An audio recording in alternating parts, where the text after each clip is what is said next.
Hi, everybody. Welcome back for the one and only Ivan. A big thank you to those of you who reached out with your thoughts or predictions after last time. I'll do a couple of shout outs here. Um, Crosby and Graham both say that he's painting a picture of Ruby. Brendan says he's making a painting for Ruby, but not of Ruby. Molly says she's got a prediction that Ivan and Ruby will escape to a zoo. Summer in my class says he's drawing pictures of his family to give to Ruby. And Landon, also in my class, says he's painting a picture of Stella.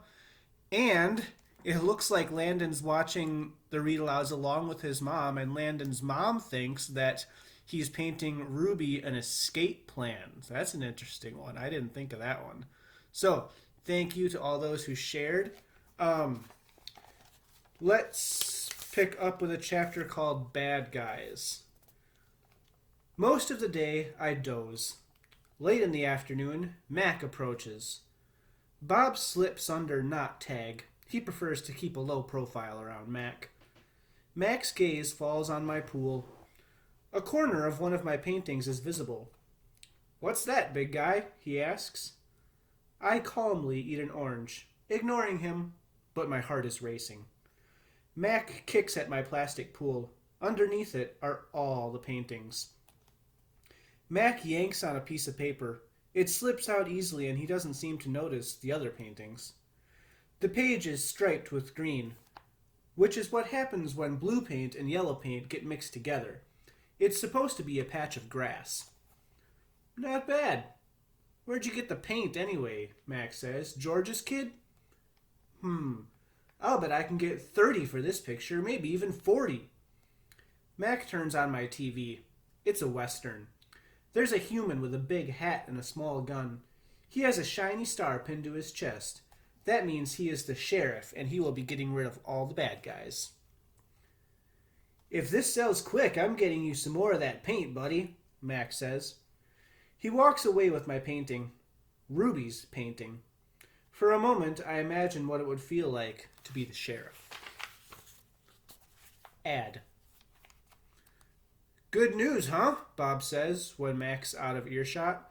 Looks like you might be getting some more supplies. I don't want to paint for Mac, I say. I'm painting for Ruby. You can do both, Bob says.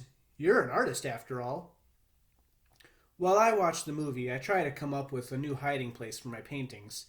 Maybe, I think, I could fold them, once they're dry, and then stuff them into not tag. It's a long movie. At the end, the sheriff marries the woman who owns the saloon, which is a watering hole for humans, but not horses. It's been a long time since I've seen a Western that was also a romance. I liked that movie, I say to Bob. Too many horses, not enough dogs, he comments. An advertisement comes on. I don't understand ads. They're not like Westerns, where you know who the bad guy is supposed to be. And they're hardly ever romantic, unless the man and the woman are brushing their teeth before they face lick.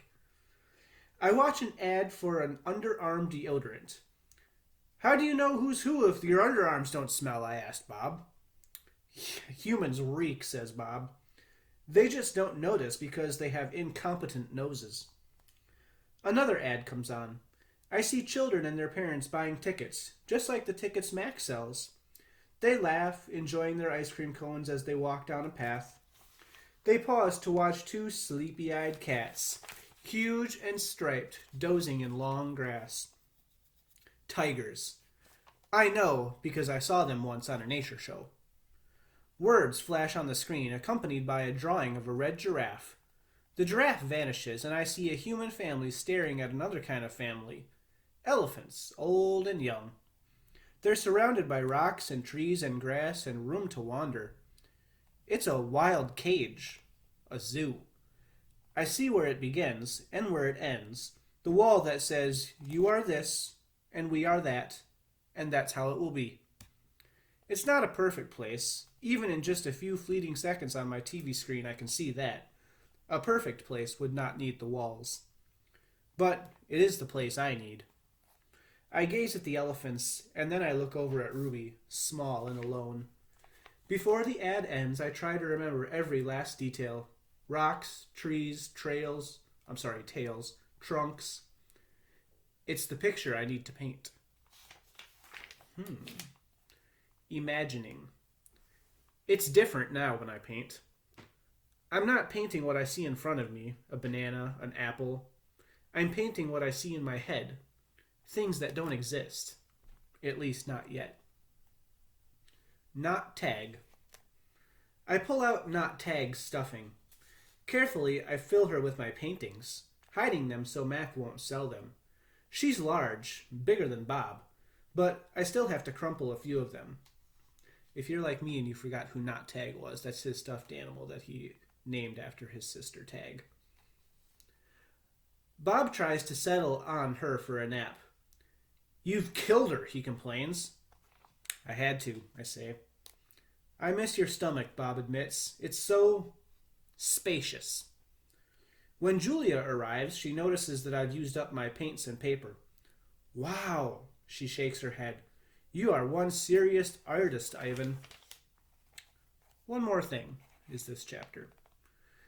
My finger painting has sold for $40 with the frame. Mac is happy.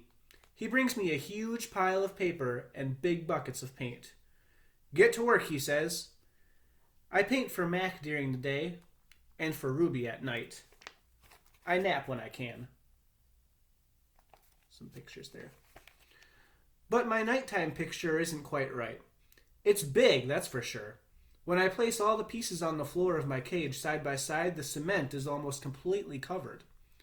But something is still missing. Bob says I'm crazy. There's Ruby, he says, pointing with his nose. There's the zoo. There are the elephants. What's wrong with it? It just needs one more thing, I say. Bob groans. You're being a temperamental artist. What could be missing? So it looks like he's painting a zoo with Ruby and some other elephants. I stare at the huge expanse of colors and shapes. I don't know how to explain to Bob that it isn't done yet. I'll just have to wait, I say at last. Something will come to me, and then I'll know my painting is finally ready. All right. My question for you today is, what do you think is missing from his painting? What is he going to add? We know that he is painting a zoo with Stella in it and some other elephants, but something's missing, he says. So feel free to email me if you think you know or have a thought about what's missing. All right, see you soon.